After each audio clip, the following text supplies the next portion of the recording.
What the hell is going on across the NBA? Seriously, I'm asking a question. I want to know. Can we chill with the explosion? Okay, all right. Hey, stop everything you were doing. I just recorded an entire video talking about some random shit going on. I'm in the middle of starting to edit it, right? And I get a notification on my phones from Shams that James Harden is opting into his deal with the Philadelphia 76ers, and they are going to work on a trade. And that James Harden has played his last game with the Philadelphia 76ers. And goddamn it, I gotta stop. I gotta chime in here. I have to talk about this. This Dropping Dimes account on Twitter. Who is this person? Come forth. Come hither. Come forward now. As a member of NBA Twitter Neighborhood Watch, I command that you show your face to the world. Who is this? I have some theories. Just in case you have no idea what the hell I'm talking about. There's this random anonymous account on Twitter right now. Dropping Dimes 20 is what it's called. And they got some stuff right around the draft. Some pretty impressive stuff, like saying Cam Whitmore could drop out of the top 10, saying the Thompson twins were a lock to go top 5. You know, none of those things were guaranteed entering the draft, especially Cam Whitmore falling out of the top 10. And they got that right. So people are like, all right, who is this character? Then he comes out and says James Harden's going to opt into his contract and he's going to get traded. Everyone's like, what the fuck? That's insane. No, he's not. Turns out he's right. And now all of a sudden, we really got to talk about this because one of his predictions, I have to talk about. I have some theories on who this man is. Shams. Could it be Shams? Because you look at the account and they are just shitting all over Woj. They're shitting all over Adrian Wojnarowski, but nothing about Shams. Could this be Shams flexing a little bit on an alt account? He's younger. I wouldn't put it past him. Could this be a Woj family member? Somebody who he burnt a bridge and now he's upset. Could it possibly be? Could it be James Harden himself? Huh? Seems more like a KD thing, but, could be James Harden. And if we talking about James Harden, man, apparently it's, according to this guy, who now all of a sudden is the big source guy, it's Phoenix or the Clippers is what they're going to try. Well, what the hell? Let's expand on this a little bit more because earlier today, it came out from Chris Haynes that Kyrie Irving is meeting with the Phoenix Suns in free agency. Now, I just want to say, right, that's what I spent the bulk of the video that I completely and totally discarded talking about. I just want to say, if you read a little bit more into that Chris Haynes report, the headline just so happened to gloss over the fact that the Mavericks were going to be the first team to meet with Kyrie Irving and that the Mavericks were still the heavy favorites to sign Kyrie, okay? I'm going to expand on that a little bit more in a bit. But it's like, okay, if the Sixers are going to trade for James Harden, and by the way, with James Harden opting into his deal, an Ayton for Harden trade actually makes sense. And I'm wondering, is there an avenue where, because what the fuck are the Sixers going to do with DeAndre Ayton, if there's an avenue where Ayton gets rerouted to Dallas? Because there's a lot of interesting shit going on. But then if you also go to Dropping Dimes, he also said that Karl-Anthony Towns is going to get traded. And the options were either Phoenix, of course, because I guess they're just, rules don't apply to them. They just get whoever the fuck they want. I guess that's a thing now. Cat was going to get traded to Phoenix or Dallas. Karl-Anthony Towns to Dallas. To the Mavericks. Listen, it's not a secret how I feel about Karl-Anthony Towns. That contract is a fucking joke. It's disgusting. I wouldn't want to touch it with a 10-foot pole. And I have said that if the Mavericks traded for Karl-Anthony Towns, I will do an 8-hour stream of nothing but Luka Doncic trade. Luka Doncic mock trades. Because that's the exact direction things are going to be headed in. And now I'm very scared. Because let's put all of the pieces together, okay? It starts today. Andre Drummond. Mark Stein drops a report.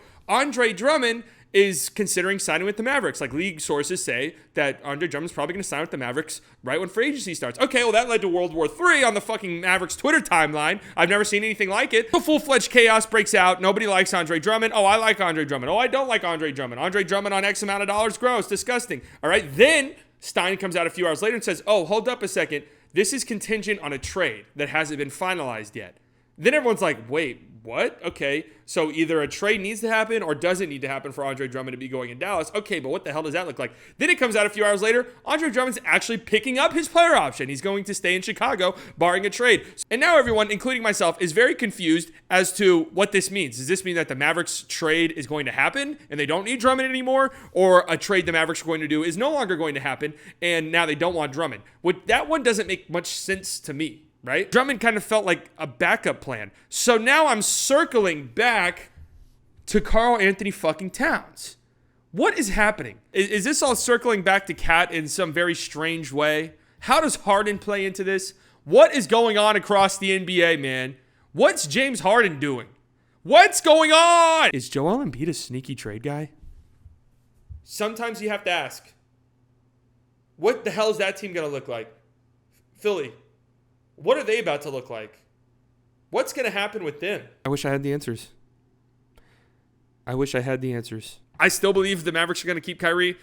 I held on to faith a little bit too long with Jalen Brunson, but around this time a year ago, I had accepted my fate that Jalen Brunson was no longer going to be a member of the Dallas Mavericks. I have yet to accept that fate with Kyrie Irving. I don't see a pathway for it making sense for him going anywhere else, especially Phoenix. So I asked around, right, because I was seeing so much conflicting information about what the Suns could do and couldn't do in an effort to get Kyrie Irving. Oh, well, they could just sign and trade DeAndre Ayton. But then I saw people who were like, actually, they can't do that because of cap rule X, Y, and Z. They can't do a sign and trade. So I went to my direct messages on Twitter. I DM'd MavCBA, which is probably the best Twitter account you need to be following this time of the year just for cap stuff. And he pretty much told me that it would only work if Kyrie Irving accepted either $17 million or the vet minimum. That's the only way that it could work. I don't know what the fuck this is because it doesn't make sense. It's pretty much an impossibility for Kyrie to go to Phoenix unless he's taking a drastic pay cut. I'm not talking $5 million. I'm not talking $10 million. I'm talking like $30 million left on the table if he were to go to Phoenix instead of Dallas. Like we're talking the vet minimum pretty much. And I don't understand this because if that's a leverage play for Kyrie, if I'm the Mavericks, wouldn't you just be like, all right, do it. Take the vet min. Leave $35 million on the table. Do it.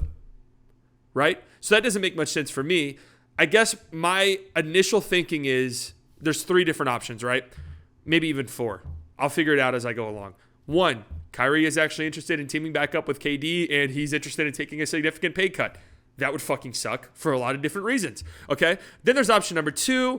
Kyrie wants a little bit more money, maybe a little bit more years out of Dallas, and he's just trying to scare Dallas a little bit. And for Phoenix, right, it makes sense for you too. You know you're not going to get Kyrie, but hey, a Western Conference rival is in negotiations with this guy, and we can help drive up the price. Hell yeah, let's do it. It benefits us as well. Option number 3, and this one scares me. Kyrie's planning on signing with Dallas, but he's going to the Phoenix Suns, and they're going to say, all right, Kyrie, listen, this is the amount of money you need to make in year 1 for us to be able to trade for you in 6 or 7 months. So the idea being Kyrie signs the contract with the Mavericks, but half a year from now says, all right, I want out, trade me to Phoenix. You guys have to do it now. Or option number 4, which is what I think this is, and what I'm hopeful this is in an effort to avoid any tampering charges, the Mavericks are just like, dude, just say you're going to meet with somebody, okay? Like, the Mavericks are having the first meeting with Kyrie right when free agency opens. Hopefully they have a deal that they're already agreed upon. They can sign it. They can move on. The Mavericks can go after whoever else it is that they need to go after, and you avoid the tampering charges. We saw this last year with Jalen Brunson, right? Because it was clear and obvious the Knicks were tampering the whole entire time. I don't really give a shit because every team tampers. And then the Jalen Brunson's camp just said, oh, well, we are going to meet with Dallas, even though it never happened. And then last second there was actually, we plan on meeting with Miami as well. That never happened. So sometimes you see this come out where they're just throwing out like, hey, yeah, we're going to meet with these guys just to avoid tampering stuff. That could be what's going on as well. Especially because it's like, again, it doesn't even make sense. Like, I don't understand the play here because it can't happen. It can't happen. And if it did happen, the team would be Kyrie, Kevin Durant, Bradley Beal, and Devin Booker, and every other player on the team. MavCBA confirmed this to me. Every other player on the team would have to make like the $1.5 million minimum, something like that. The absolute bare minimum. Nobody can make a single cent over it. And now you have reports from Tim McMahon that the Mavericks are meeting with Bruce Brown early on in free agency. That's great news. But if you want to sign Bruce Brown, you have to have access to your full mid-level exception. And if the Mavericks had access to their full level exception, that means that they either have a trade working out that will give them access to it, or they already know Kyrie's going to sign for X amount of dollars and they're going to have access to it. I wish I knew. I'm going to be live for free agency, for the start of free agency, so make sure you guys tune in. It's going to be chaotic. I'm assuming the next few hours are going to be absolutely hectic. Like, I need to edit this. It's probably going to be very rough. I don't even know if there's going to be edits in this. I might just chop it up really quickly and put it out. No edits, no screenshots. You guys are just going to have to believe everything that I say, which you should anyways. Oh, boy. I actually thought that this was going to be, like in the video I just recorded, I said, I kind of think it's going to be a boring day on Friday. Like, I don't know if we're going to get a lot. And that could still be true. Like teams could just be waiting for these gigantic dominoes to fall.